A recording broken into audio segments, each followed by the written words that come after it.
പ്രിയ സഹോദരങ്ങളെ, ഇന്ന് ഞാനിപ്പോൾ നിങ്ങളുടെ മുൻപിൽ വന്നിരിക്കുന്ന ചില കാര്യങ്ങൾ പറയാനായിട്ടാണ്. അതെന്താണെന്ന് കേൾക്കുക. അതായത്, ഞാൻ ആരെയും ദ്രോഹിക്കാനായിട്ട് ഒരു വിധത്തിലും ഒരു വീഡിയോ ചെയ്തിട്ടില്ല. അഥവാ ചെയ്തിട്ടുണ്ടെങ്കിൽ അത് കണ്ടവരുടെയോ കേട്ടവരുടെ കടമയാണ് എന്നോട് പറയുക എന്നത്. അല്ലായെങ്കിൽ നിങ്ങൾ തന്നെ കുറ്റക്കാര്. അത് ബൈബിളിലെ കാര്യം എടുത്ത് ഞാൻ പറയാം. ബൈബിളിൽ പറഞ്ഞിട്ടുണ്ട്, ഒരുവൻ എന്തെങ്കിലും തിന്മ ചെയ്യാൻ പോകുന്നു എന്ന് അറിഞ്ഞാൽ അവനെ ആ കാണുന്നവരോ കേൾക്കുന്നവരോ പറഞ്ഞു മനസ്സിലാക്കി തിരിക്കാൻ നോക്കുക. ഇല്ല, അവൻ പോകുന്നെങ്കിൽ പിന്നെ പോയിക്കോട്ടെ. ഇല്ല, നമ്മളത് അവനെ പറഞ്ഞു മനസ്സിലാക്കി തിരിക്കാൻ നോക്കിയില്ലെങ്കിൽ നമ്മൾ കുറ്റക്കാരാണ്. അതായത്, ഒരു വീട്ടിലെ കൊച്ചു കുഞ്ഞുങ്ങൾ അവർ എന്തെങ്കിലും തെറ്റ് ചെയ്തു അല്ലെങ്കിൽ ചെയ്യുന്നു എന്ന് കണ്ടാൽ അവരെ വിലക്കി പറഞ്ഞു മനസ്സിലാക്കേണ്ട കടമ മാതാപിതാക്കന്മാരുടേതാണ്. അവരത് ചെയ്യുന്നില്ല എങ്കിൽ അവർ തന്നെ അതിൻ്റെ ഭവിഷ്യത്ത് അനുഭവിക്കും. അതാണ് ഇന്ന് നമ്മൾ കണ്ടുകൊണ്ടിരിക്കുന്നത്. അതിനെക്കുറിച്ച് കൂടുതൽ ഞാൻ പറയുന്നില്ല. ഏതായാലും ഒരു പാട്ട് പാടാൻ പോവുകയാണ്. നിങ്ങൾ കേൾക്കുകയോ കേൾക്കാതിരിക്കുകയോ എന്തെങ്കിലും ആകട്ടെ.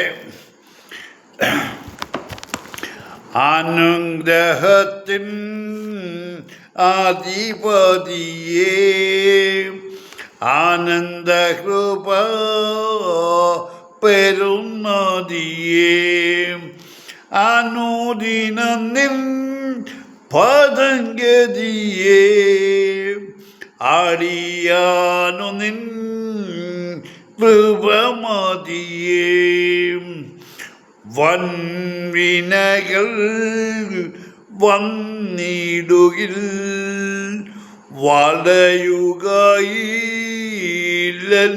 ഹൃദയം, വല്ലഭൻ നീ എന്നഭയം, വന്നിടുമോ പിന്നെ ഭയം, തന്നുയിരേ പാപികൾക്കായി തന്നവനാം നീയും, തള്ളിടുമോ ഏഴയെന്നെ, തീരുമോ നിൻ സ്നേഹമന്നിൽ, തിരുക്കരങ്ങൾ തരുന്നല്ല, ശിക്ഷയിൽ ഞാൻ പതറുകില്ല, മക്കളെങ്കിൽ ശാസനകൾ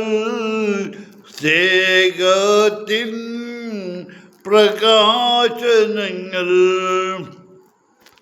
പാരിടമാം പാഴ്മണലിൽ പാർത്തിടും ഞാൻ നിൻ തണലിൽ, മരണദിനം വരുമളവിൽ മറഞ്ഞിടും ഞാൻ നിൻ മാർവിടത്തിൽ, അനുഗ്രഹത്തിൻ അധിപതിയേ, ആനന്ദകൃപ പെരുന്നതിയേ, അനുദിനം നിൻ പദഗതിയേ, അടിയാനു നിൻ കൃപമതിയേ.